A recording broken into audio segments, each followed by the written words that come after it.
Have you ever stopped to think about how anyone could possibly know the financial risk of a giant earthquake? One that hasn't even happened yet? I mean, how do you put a price tag on a disaster that's just a future possibility? Well, the answer is pretty wild. It involves building literally tens of thousands of virtual earthquakes. So here's how we're going to break it all down. We're going to start with the big picture, looking at the surprising reality of earthquake risk across North America. Then we'll dive into how you actually build a virtual catastrophe. From there, we'll see how shaking turns into breaking, zoom in on the tech that makes this all so incredibly precise, and finally, we'll talk about why this digital crystal ball really matters to every single one of us. All right, first up, a continent on edge. And we're going to kick things off by busting a really common myth about where the real danger is. When you think earthquake, you probably think California, right? I mean, most of us do. But take a look at this map. It tells a totally different story. See that huge cluster of activity right in the middle of the country? That's the New Madrid seismic zone.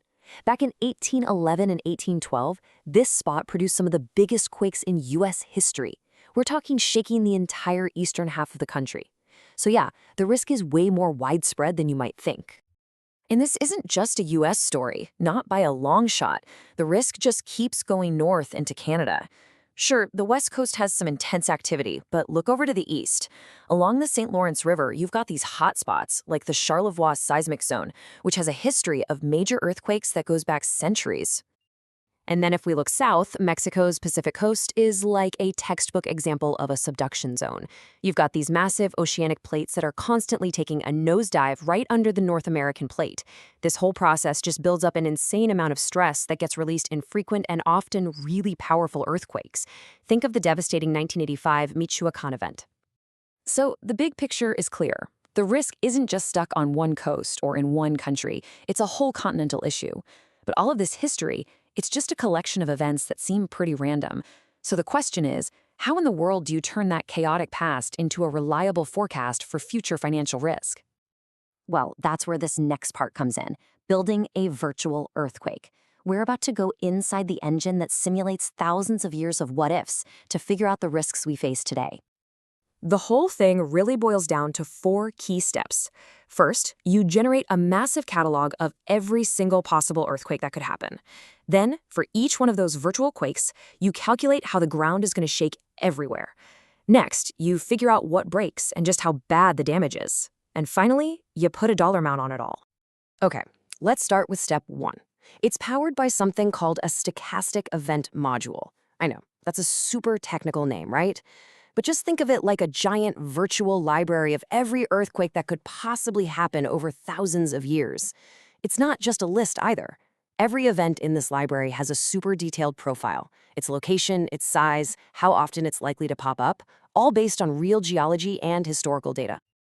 And this virtual library, it's not science fiction. It's built on a rock-solid foundation of real-world events, just like these. The model looks at the size and frequency of past earthquakes, and by understanding the science behind them, it can generate a realistic spectrum of thousands of potential future earthquakes, everything from tiny tremors to those catastrophic once-in-a-millennium events. So we have our giant library of virtual earthquakes. Now what? Well, that brings us to our next section, from shaking to breaking. This is where the model figures out what actually happens when one of these virtual events goes off. This is the job of the hazard module. For every single earthquake in that massive library, this module calculates how intense the ground shaking would be at every single spot on the map. And this is where it gets really smart. It knows shaking isn't the same everywhere. It accounts for local geology, like if you're on soft soil in a valley, which can act like jello and amplify the waves, making the shaking way, way worse. Okay, so once you know how hard the ground is going to shake in a specific spot, the vulnerability module gets to work. And I love this part.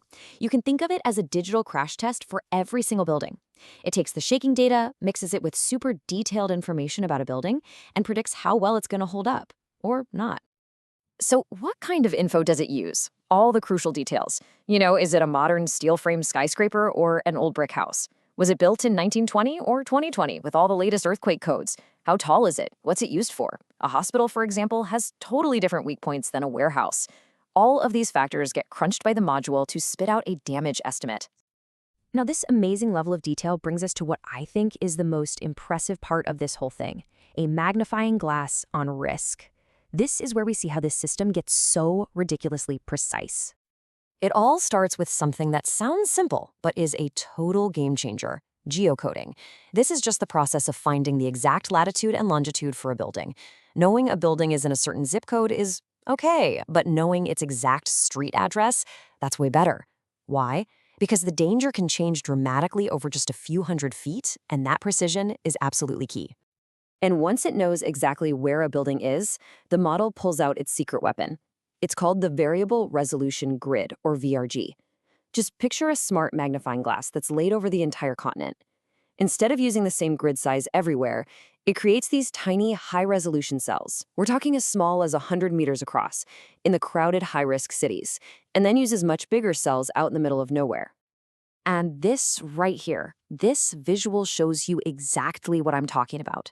It's brilliant. On the left, you see the big picture of the US, but on the right, you see how the VRG zooms way in on the San Francisco Bay Area. Those tiny squares are the highest level of detail, focused exactly where the people and the risk are greatest. It's an incredible way to be both super accurate and super efficient. And this isn't just for the US either. Here you can see the same VRG tech being used in Mexico City. And it's especially critical there because parts of the city are built on an old lake bed with soft clay that, as we learned in 1985, can amplify shaking in a massive way. The VRG lets the model see those super localized high-risk spots with pinpoint accuracy. So we have this unbelievably powerful tool. But so what? What's the point?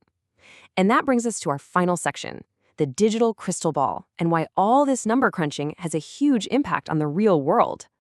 Because, and this is the bottom line, make no mistake, this is not just some cool academic exercise. The output from this model directly affects your world. It helps set the insurance rates on your home or your business. It helps governments decide where it's safe to build the bridges you drive across and the power plants that keep your lights on. It provides the hard data needed to make building codes stronger to keep us all safer. It even props up the complex financial tools that help entire countries get back on their feet after disaster. And that's really the whole idea, isn't it? By modeling thousands and thousands of possible futures, we get the clarity we need to make smarter, safer, and more resilient decisions right here, right now. Which really just leaves us with one big question to chew on.